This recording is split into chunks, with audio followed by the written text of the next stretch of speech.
voilà noonu la ñuy ñëwee léegi ci chronique du jour ak Moustapha Diop donc dinañu waxtaanee ci yu bëri. ñu ngi koy def sardi. fi mu ne nii lii la bëgg a wane quoi. lii la bëgg a wane lii laa bëgg a wane. yow simple.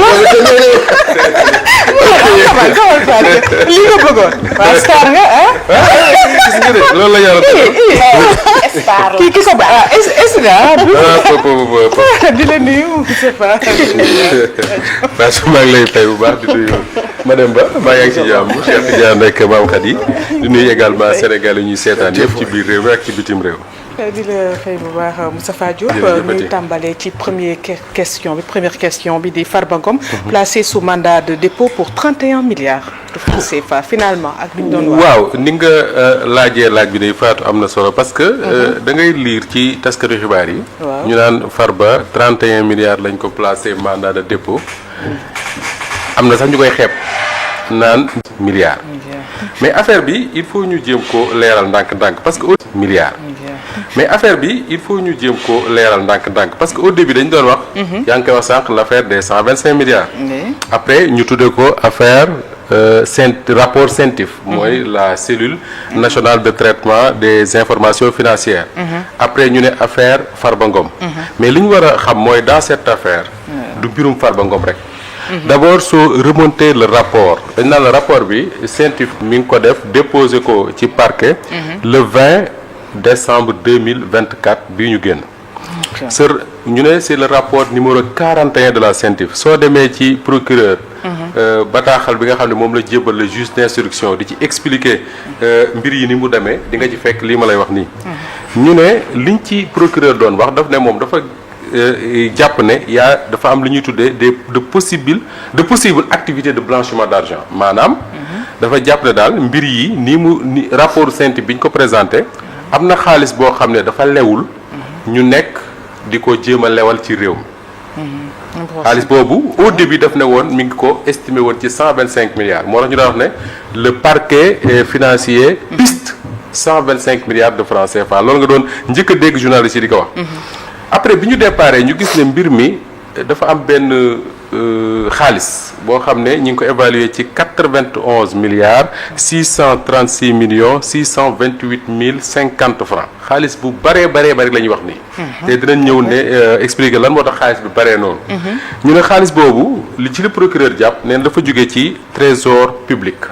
bu mu jógee trésor public mooy sa xaalis yow sama xaalisu ma dem ba xaalis sénégalais en fait moom mooy le trésor public. parce que c'est pas une banque privée xaalisu Sénégal. ñu ne xaalis boobu dafa jógee ci trésor public. après ñu transféré ko. ci yeneen compte bancaire. donc da ngay jàpp ne xaalis na bu jógee ci trésor public. dem ci ay société wu ki nga xam ne moom mooy Tahirou Sarr. jóge ci sa société wu Tahirou Sarr dem ci ay yeneen société bénéficiaire société bénéficiaire yooyu ñu ne kat moo ko moom ñu ne waa ji tudd Ismaël Ngom ak keneen ku tudd Birane Ngom ñooñu ñu ne ñan la ñu ne ay frère Farba Ngom la le procureur moom jàpp ne mbir mi li muy gën a nuru mooy ay prête-nom maanaam man ma am sama xaalis ñeme ma koo def ci banque parce que xaalis bu toll noonu ñu ne Moustapha Diop ko moom dañ naan fu mu ko jëlee da koo sàcc. ma def ko ci turu Cheikh Tidiane maa waxati sax wóolu ma ko ak ci turu ma dem loolu mooy prête-nom. ba pare procureur yokk ci ne. moom dafa gis ne sociétés yooyu dañ ko créer spécifiquement pour détourner des fonds publics maanaam pour sàcc xaalis Sénégal. procureur wax ne benn CENTIF demandé na. ñu présente ñu defal ko ay précisions. à la direction générale de la comptabilité et du trésor public ci xaalis boobu nga xam ne moo jógee ci trésor public dem ci compte yi ma lay tuddal. procureur wax ne bi ko CENTIF sàkkoo dañ ko bañal maanaam amu ci ndam waxuñu ko exactement qu'est-ce qui s'est passé. mu ne beneen bi mooy dafa am amul procureur moo bind de. mu ne amul benn société. boo xam ne Tahirou Sarr moo ko moom te ci fukki at yi ñu génn mu bénéficier wu ci marché wu état bi. loolu dafa am solo parce que bu procureur ne moom gisul fenn foo xam ne ci 10 ans yi ñu génn. Tahirou Sarr am na société bu bénéficié wu ci marché wu état bi. la première question Cheikh Tidiane qu'on doit se poser mooy lan moo tax kon état bi fay ko xaalis. daf lay yóbbu ci yenn dossiers yi ñu fi doon tudd. ay dossiers 94 milliards ay dossiers yeneen ak yeneen. mu ne Tahirou Sarr ak société am yooyu la procureur gis ne moom kenn enregistré wu leen ci administration fiscale maanaam boo demee tey ci administration fiscale mënuñu la wax ne lii mooy ay société wu nu mu tudd Tahirou Sarr beneen mooy dañoo tijji ay compte bancaire yoo xam ne même nit ki moo ko tijji ay compte bancaire même nit mu ne ci lañ gisee ne am na ay échange de montant non justifiable maanaam joxante xaalis boo xam ne wala paasante xaalis boo xam ne dara mënu ko justifier mu yokk ci ne dafa gis également am na ay fraude yoo xam ne am na ci xaalis boobu te ñi ngi ko defee ci ay bureau de change illégaux bureau de change mooy fi ñuy soppante xaalis a ngi demee noonu yoo xam ne dañ ko créé di ci échangeante ay xaalis te kenn xamul fi ñu ko teg mu wax également que ni am na gis na moom le parquet qui parle ay surfacturation ci li nga xam ne moom lañ ko présenté beneen bi mu ne dafa am ay décaissement de fonds au profit de personnes inconnues maanaam ay nit yoo xam ne kenn xamu leen ñu décaissé leen ay fonds yooyu ñu décaissé yenn yi dañ ko def par chèque yenn dañ ko def par virement yenn yi dañ ko def par xobbet maanaam ma jox Cheikh jox Mademba Cheikh du jox maam Khady alors léegi procureur boo liiree moom li mu wax dafa tudd ay tur yu leer contrairement à ce que li presse bi di wax procureur dafa wax ne nañ ko toppal Tahirou Sarr mu tudd Seydou Sarr di Tahirou wax ne nañ ko toppal Ismaïla Ngom nañ ko toppal Birahim Ngom nañ ko toppal également Mouhamadou Ngom ñu koy woowee Farba mu wax juge d'instruction bi ne ko ñeent ñi ma lim képp ku ci ñëw sa bureau mandat de dépôt ñeent ñii ma lim Seydou Sarr Tahirou Ismaïla Ngom Birane Ngom Mouhamadou Ngom di Farba procureur du parquet financier moom moo wax le collège des juges d'instruction du parquet financier ne leen ku ngeen ci jaakaar lool na fanaani Rebeuss directement mooy mandat de dépôt loolu nag sàkku teem la est-ce que loolu lañ koy defal ci dossier ci ñi fa nar a ñëw ñëpp ça c'est une autre question mais en tout cas ni mu ko sàkk woon ci Farba amee na ko ni démb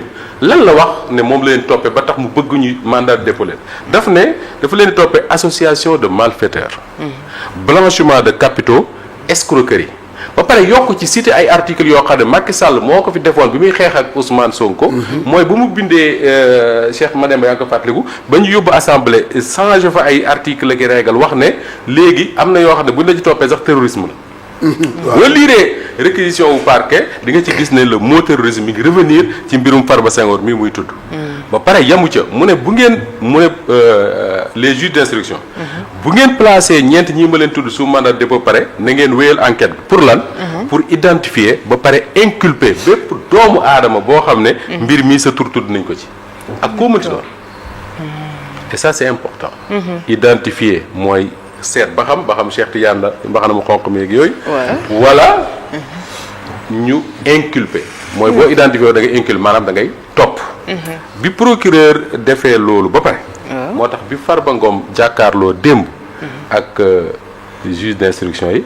mu fanaani Rebeuss. loolu mooy li nga xam ne moom moo xew ci mbirum. milliards yu bari yi ñuy tudd.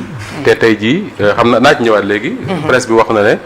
gars yi dem nañ bay propose jusqu'à 400 et nangam milliards pour bañ a dem prison. mais naa ko expliqué léegi. waaw ci angle de défense bu avocat yi nag ci mbirum Farba mandat de dépôt boobu. waaw lan la avocat yi Farba teg ci taabal ji pour défendre ko. soo dégloo maître Philippe Zeller nga xam ne moom mooy avocat wu tubaab boobu défendre Farba cabinet am nekk ca Paris. ca avenue Roosevelt. démb wax na ci Walf FM. avocat tubaab boobu dafa wax ne. ñoom ba ñu demee ca àttekat ba. la ñu leen présenté. amul benn élément factuel boo xam ne war naa mën a tax Farba dem prison. élément factuel boo ko laajoon ma demb mii di journaliste di ko jàngale dana la wax ne journaliste ci ay fait lay liggéey élément factuel mooy loo mën a teg sa loxo. maanaam tubaab bi su ko mënoon a wax ci wolof danaan teguñu dara suñu loxo. soo laajee ñi nga xam ne ñooy défendre Farba Ngom. boo leen laajee lu tax lu ngeen bëgg ñu teg ko seen loxo. dañ naan la les juges d'instruction présenté wuñ benn document maanaam ay chèque wala ay compte yu demee noonu yoo xam ne dañ naan lii moom mën nañ cee teg suñu loxo ne Farba ko moom. mais bul fàtte mu ko ne la waaj a waxoon Cheikh Bara Ndiaye ne dossier ku ko yër di nga noppi. alors léegi ñu ne blanchiment. la ñuy toppee Farba avocat yi Farba ne léegi bu fekkee ne ñoom dañuy toppee seen client blanchiment. nañ leen wax lan la blanchir. parce que su fekkee ne dañu bëgg a tudd blanchiment il faut que xaalis bi nga xam ne moom la ñuy wax ne moom la ñu blanchir mu jóge ci infraction. maanaam mu nekk xaalis boo xam ne dañ koo jaay drogue. dañ koo sàcc wala dañ koo nàngam. mais xaalis boo xam ne trésor public la jóge ñoom avocat yi Farba dañoo jàpp ne foofu kenn mënu fa tudd blanchiment parce que xaalis bi trésor public la jóge ñu jokk ci ne ñoom. trésor public moo fay Tahirou Sarr xaalis. x milliards. Tahirou Sarr jël xaalis boobu fay ci Farba. la question qu'on se pose mooy ana lu Farba liggéeyal Tahirou Sarr. ba mu fay ko autant de milliards. voilà loolu laa bëgg a xam. lan la Farba liggéeyal Tahirou Sarr ba mu fay ko autant de milliards loolu nag xëy na bu Tahirou Sarr demee tey parce que moom tey dina dem ci kanamu juge yi moom dina leen wax ne lii ak lii ak lii la ma Farba liggéeyal encore une fois Fatou Farba ñi ngi koy toppee ci moom dong lu ko concerné moom kese maanaam son dossier personnel 31 milliards de francs CFA mbirum kii nu mu tudd waa ji Tahirou Sarr ñu estimé ko à 91 milliards de francs CFA donc romb nañ 125 milliards yi nga xam ne wala boog soreetuñ ko yi nga xam ne moom la presse bi doon wax fan yi ñu génn léegi Farba dafa proposé ne moom pour mu bañ a dem prison mën na cautionner mooy maanaam joxe xaalis boo xam ne toll na ne liñ koy toppee 31 milliards yooyu ak romb na 31 milliards. proposé na Farba waaw proposé na lu mat 34 milliards. moom fu mu jëlee xaalis boobu. proposé na lu mat 34 milliards. en matériel wala kii. ay terrain ay immeuble ak xaalis. boo laajee avocat yi nga xam ne ñoom ñooy défendre Farba. dañ naan la du xaalisu Farba kese.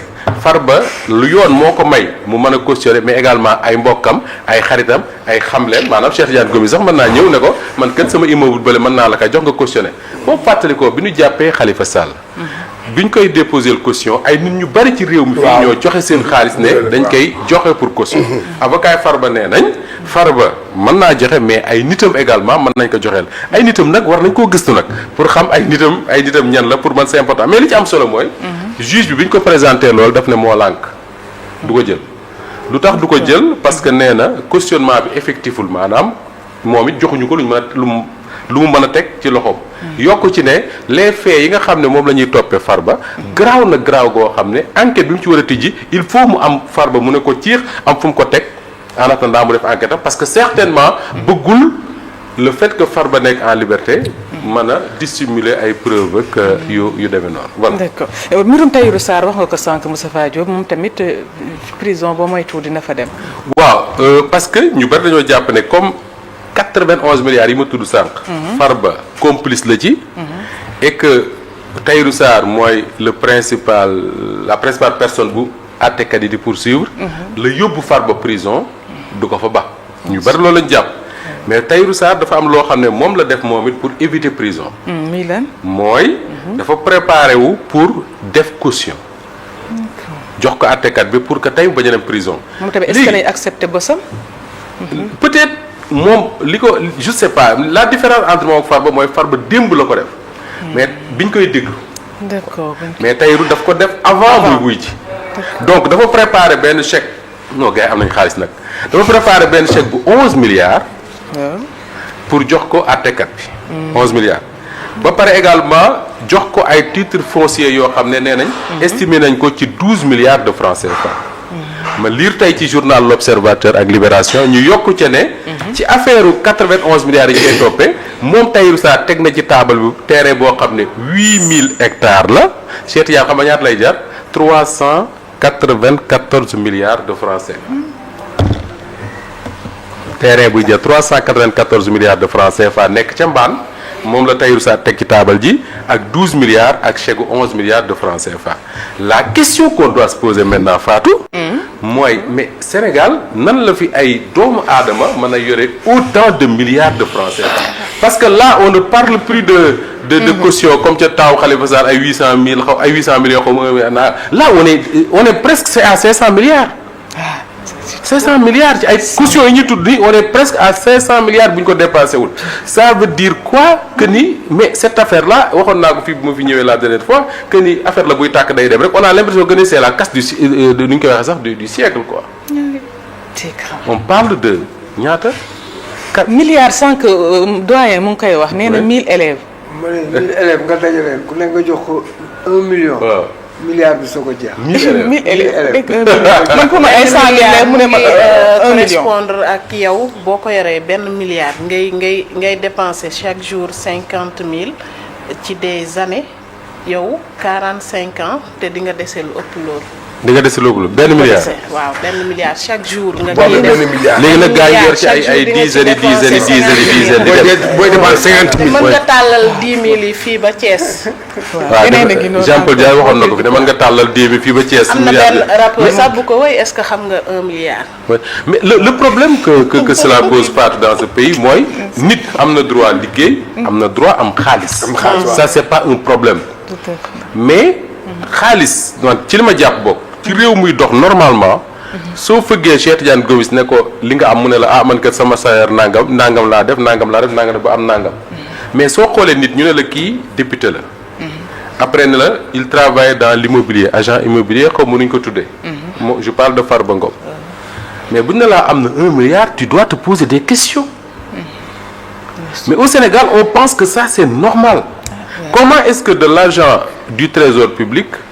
mën a jugee noonu dem ci ay compte ay privé juge fa dem ci yeneen compte CENTIF retracer ko saisir la direction générale de la comptabilité saisir le trésor public mënuñu ko expliquer comment est-ce que ça s'est fait man moo tax ma jàpp une chose mooy c'est bien d'avoir arrêté Farba Ngom je dis mais c'est bien mais en tout cas c'est bon loolu la yoon santaane c'est bien de poursuivre ñi nga xam ne ñoom la procureur tudd nii mais man pour man li gën a am solo dans cette affaire là mooy li procureur wax ne nañu identifier ba pare inculper képp ku ci loxoom laal dama gëm ne foofu lañ war a accès mbir yi parce que ñii ñoom procureur wax na li muy wax ci ñoom bind na ko mu leer ba pare mais ñeneen ñi nga xam ne amuñu tur xamuñu maam Khady la xamuñu kan la mais ñooñu nan lañ mën a def pour identifier par inculper parce que lii su fekkee ni possible et d'ailleurs un des avocats de Farba Ngom l'a dit et il a parfaitement raison dafa wax ne il faut que enquêtes yi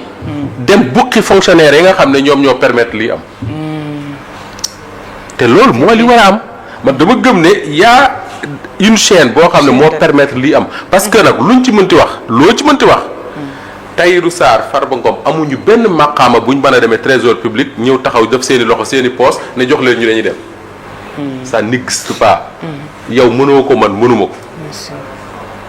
banque bi gën a ndaw fii wala maire biy jaay caaf fii sax boo demoon taxaw def sa loxo sa poche ne ko jox ma 500 mooy la pour lan waxuma la ak nag l'argent du trésor public.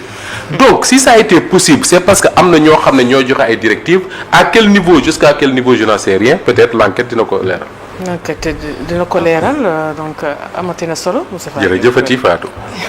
di la jaajëfal bu yàggu ma fi yàqu ma. waaw yàggoo fi yàqoo. wallaay mi ngi noonu. jaajëf noonu la ñuy ñëwee léegi ci chronique sport ak Cheikh Tidiane Gomis.